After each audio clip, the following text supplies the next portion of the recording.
Hey guys, so in this video I'm going to be going over the color warper tool, but if you haven't already, I would highly recommend you check out the input and output mapping video I did.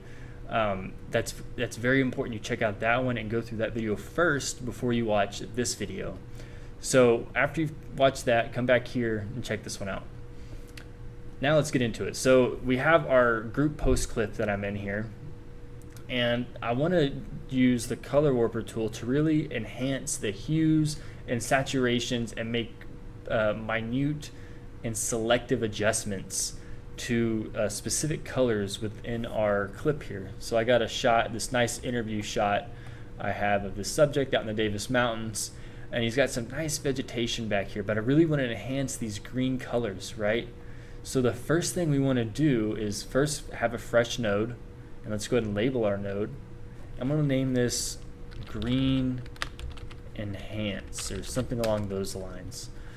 And I'm going to enable a feature called display qualifier focus. To do that, we're going to go down to these three dots by our vector scope here, or whatever your scope's page. It can be your parade or waveform, whatever. Just click these three dots and click display qualifier focus. Just like that. There we go, we got it. Click there. Now we need to select our qualifier tool. So we're going to go over to our image window and click this little down arrow and make sure we have the qualifier selected. You see we have a little eyedropper tool. And next we need to go to the color warper page. So it's this little icon right here. This little, what is that, a hexagon? Click that. And now we want to go to our hue and saturation adjustment page. So we're going to hover over to this icon right here. It says hue and saturation. Click that. Now we got this beautiful page here. And I'm actually going to enable our vector scope for this because I think it's a good representation to help kind of get the idea across of this. The hues and colors are displayed much similarly to the vector scope. So we got our reds up here, our magentas over here, blues, cyans, greens, yellows, all aligned similar to our vector scope, so it makes it a lot easier to read.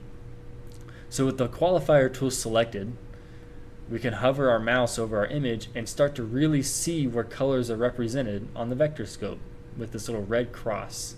So you can see as I hover over the green vegetation, the red cross hovers over the yellow-green hues.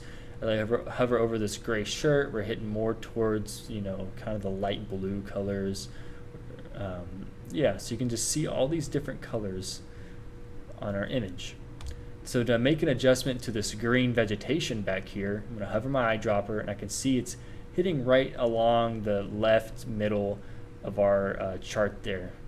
But I want to make a select adjustment to just these hues, because if I move this around, it's going to affect all these hues in this chunk and all these hues in that chunk, and that's no good. So we need to be more precise. To do that, we need to adjust our vertices. And to adjust our vertices, we're going to go down to the bottom left of our color warper window here and select this little drop down arrow. And I'm going to click, you can do 16 or 24. I like to do 16, I think is a good middle ground. And now we have a lot more vertices on our wheel. If you don't see a lot of these dots in the middle, that's okay. Just like on your line, you can select this little drop down window here, and you may have like 6. We can change it to 16, just like that. Boom. So our green hues landed right here within our chart.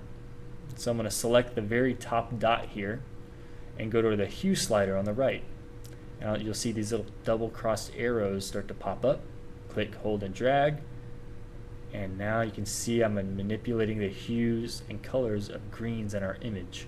So as I drag it up towards the reds, the vegetation is going to turn more red. As I drag it down towards the greens, the vegetation is going to turn more green. And so that's where I want to go. So I don't want to be too crazy with it. Let's just go somewhere like right there. I think it's a good spot. Now we can do Control D on Windows. I think it's Option D on Mac to enable and disable this node here that we've done. So I'm going to disable it. So there's before our adjustment, and here is after. So before, after. You can see we've made the greens pop quite a bit back here. Looks good. All right, so the next thing we want to do is adjust the skin tone of our subject and make sure our skin is accurately represented in the video. So to do that, we need to enable our skin line. You're like, what the heck is a skin line?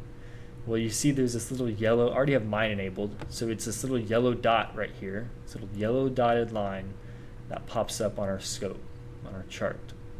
If you don't see this yellow line, you can just click these three dots on the top right of your color warper page and click show skin line. You'll see a little check mark when it's enabled, and that line should pop up for you. But before we make a skin adjustment, we need to make a new node for our skin adjustment. It's good organization for nodes.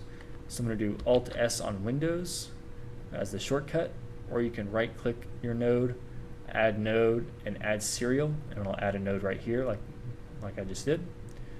We're going to label our node, of course. I'm going to label it skin tone. Boom. Now make sure you're on the color warper page. This little icon right here is selected. We're going to go back to our hue and saturation page. Click that. Now we're back here. Before we do anything, let's go ahead and increase our vertices to 16. And now let's hover our eyedropper tool. Make sure your qualifier tool is selected. And hover it over his skin here. I'm going to zoom in with the mouse wheel. I'm just pushing in. You can press down on the mouse wheel to move your image around as well. Press down and drag the mouse. And so I'm just hovering the qualifier over his skin. You can see it's actually pretty close to the skin line. Parts of his beard are kind of hitting more towards the yellow-green hues. You can see where the red cross is at on the color warper chart. So let's hone in on those hues. Let's go to this line right here that I was highlighting. Click that top dot again. I'm just going to go to this hue slider and move it just a little bit closer to that skin line. Perfect. Just that's a little too much. Maybe like right there. Okay. Now let's hover back over.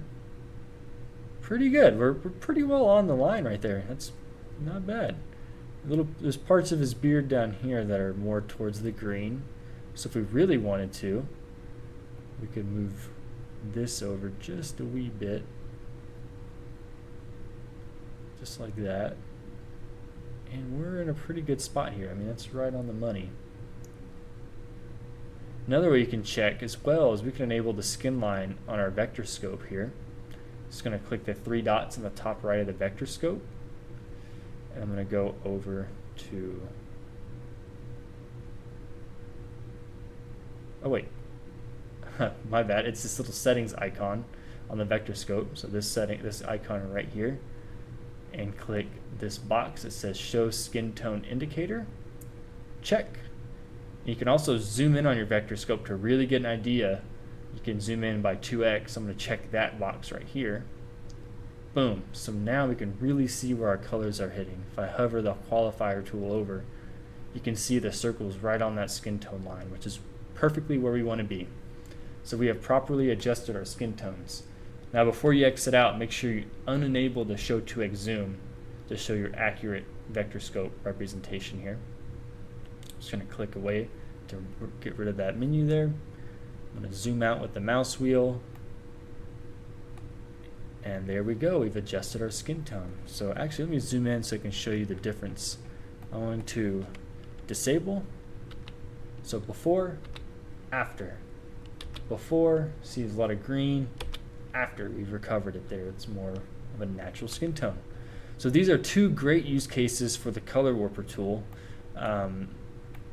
Yeah, so I hope this helps. That's pretty much all I got to say.